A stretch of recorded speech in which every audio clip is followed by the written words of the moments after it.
Abra o coração a Deus.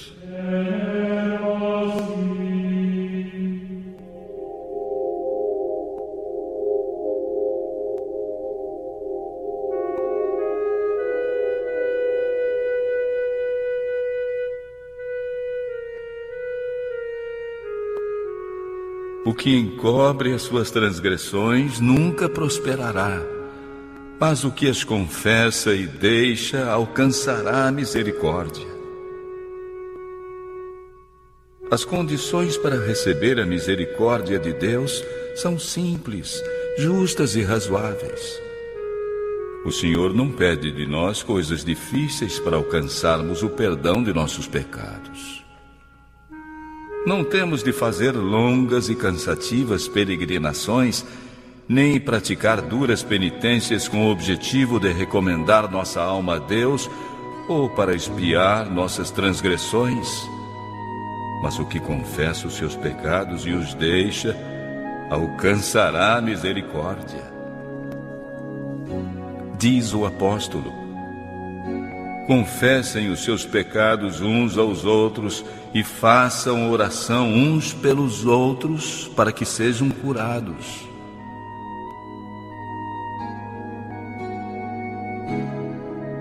Confesse seus pecados a Deus, o único que pode perdoar, e as faltas uns aos outros. Se você ofendeu a um amigo ou vizinho, reconheça sua culpa e ele tem o dever de perdoar-lhe totalmente. Você precisa buscar o perdão de Deus, porque o irmão a quem feriu é propriedade de Deus. E, ao ofendê-lo, você pecou contra seu Criador e Redentor.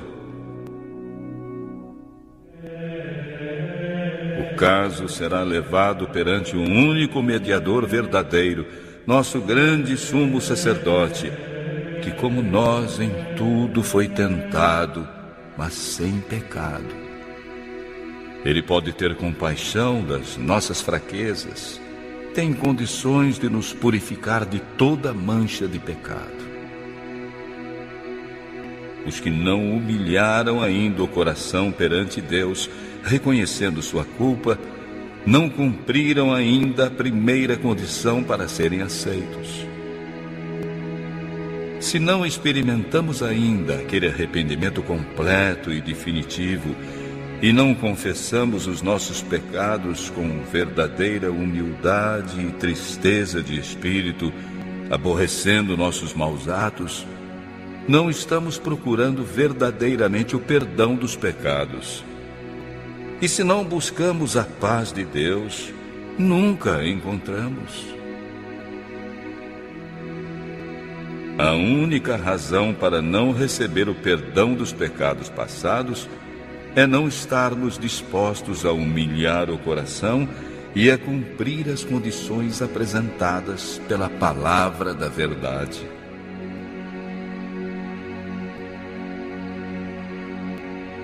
Acerca desse assunto, as instruções a nós apresentadas são bem claras. A confissão dos pecados, tanto em público como em particular, deve ser sincera e feita de maneira franca. O pecador não deve ser forçado a confessar. Também não deve ser feita de maneira displicente, nem exigida daqueles que não reconhecem o terrível caráter do pecado. A confissão, que é o desafogar do coração, achará o caminho para o Deus de infinita piedade.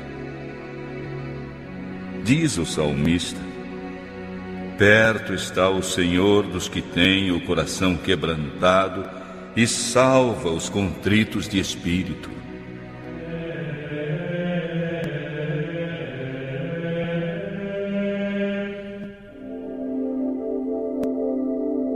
A confissão verdadeira é sempre específica e feita de acordo com o tipo de pecado. Algumas faltas devem ser apresentadas exclusivamente a Deus. Outras serão confessadas a pessoas que foram ofendidas, ou podem ser de caráter público, devendo então ser apresentadas publicamente. Toda confissão, porém, deve ser direta e sem rodeios, reconhecendo os pecados dos quais somos culpados.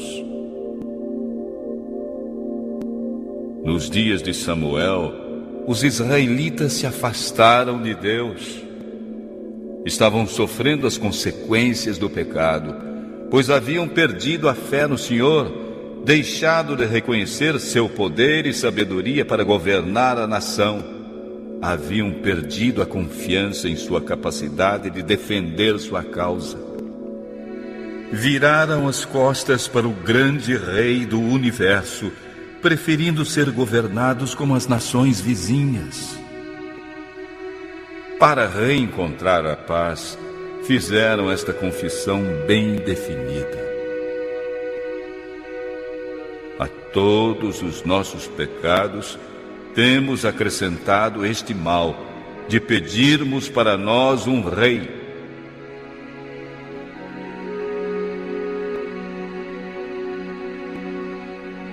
Era necessário que confessassem exatamente o pecado do qual haviam sido convencidos.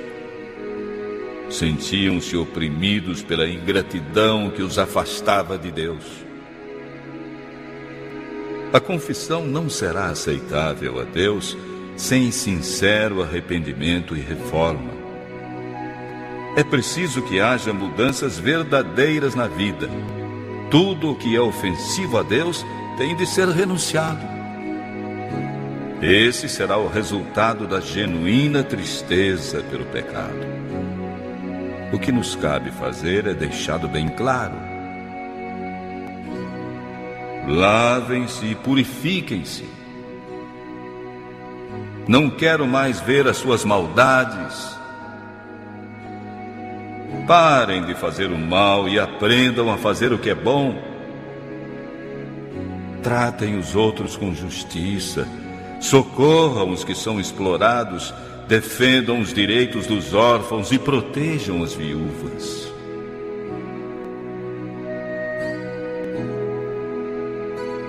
Restituindo esse ímpio penhor, pagando o furtado, andando nos estatutos da vida e não praticando iniquidade, certamente viverá, não morrerá.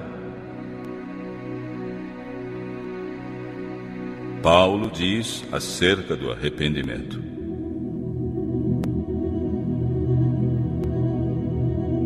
quanto cuidado não produziu isto mesmo em vós, que segundo Deus fostes contristados. Que apologia, que indignação, que temor, que saudades, que zelo, que vingança. Em tudo mostrastes estar puros neste negócio.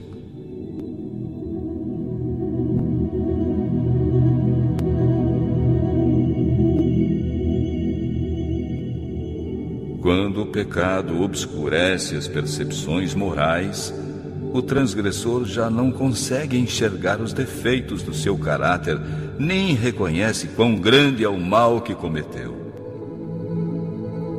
A menos que se entregue ao poder persuasivo do Espírito Santo, não pode enxergar os próprios pecados.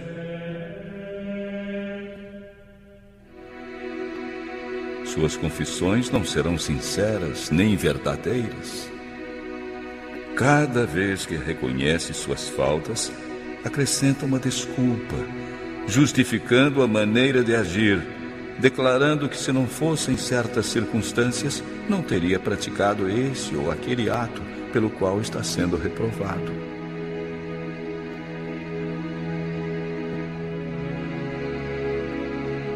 Depois que Adão e Eva comeram do fruto proibido, ficaram envergonhados e com medo.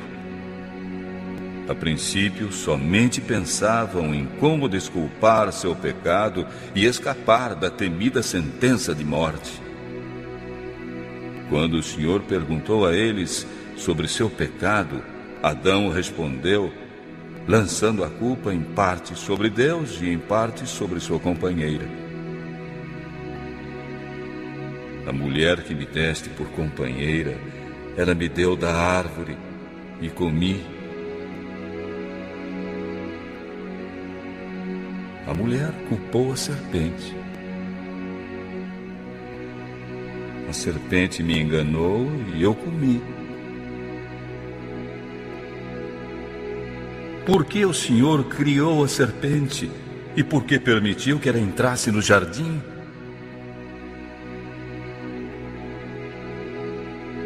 Essas eram as perguntas que pareciam estar por trás das palavras, procurando uma desculpa para o pecado e lançando sobre Deus a responsabilidade de sua queda.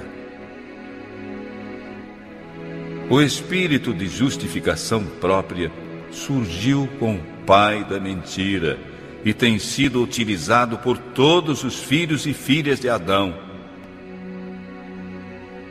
Confissões desse tipo não são inspiradas pelo Espírito de Deus e ele não as aceita.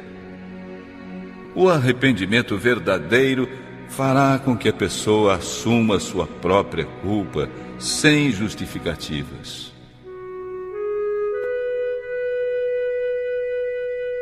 Como o pobre publicano, que nem ao menos ousava erguer os olhos ao céu, clamará: ó Deus, tem misericórdia de mim, pecador.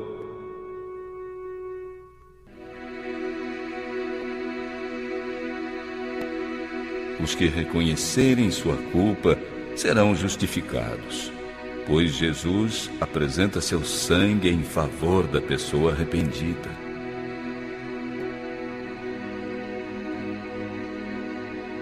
Os exemplos que a Bíblia nos apresenta de verdadeiro arrependimento e humilhação revelam um espírito de confissão em que não há desculpa pelo pecado, nem tentativa de justificação própria. Paulo não procurava esconder seus próprios pecados. Ele os pintava nas cores mais negras, não procurando atenuar sua culpa. Ele escreveu: encerrei muitos santos nas prisões, e quando os matavam, eu dava meu voto contra eles. E castigando-os muitas vezes por todas as sinagogas, os obriguei a blasfemar. E enfurecido demasiadamente contra eles, até nas cidades estranhas os persegui. Paulo não hesita em declarar que Cristo veio ao mundo para salvar os pecadores, dos quais eu sou o principal.